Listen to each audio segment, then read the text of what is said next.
There is collusion between the SDRs and the government, in that when the government finally decides to bring the economic boom to an end and flattens the economy, you know they are doing it just so as to enable the SDRs to get back onto the property ladder and buy a property more cheaply, so that the SDRs can then make a substantial profit by selling the property at a much higher price in the next property boom.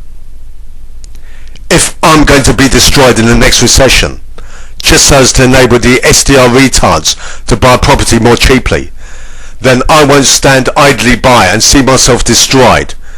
Because if I'm going to be destroyed, then I'm going to be taking the SDRs down with me. The SDRs will not remain immune from what will happen in the next recession. If I'm going to be destroyed in the next recession, then I'll be taking the SDRs down with me. Throughout my life I've been a prophet, and I've made prophecies, and people have ridiculed me for this.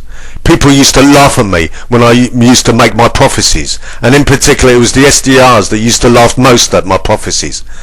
But as events will prove, it will be the SDRs who will be laughing out the other side of their faces. I will make this final prophecy to you. If this country and the world is going to be plunged into a terrible recession, causing misery to millions of people, just so as to enable the SDRs to get back onto the property ladder and buy a property more cheaply, then it won't lead to a cheap property, which is what the SDRs are hoping for, but it will ultimately lead to the destruction of the SDRs.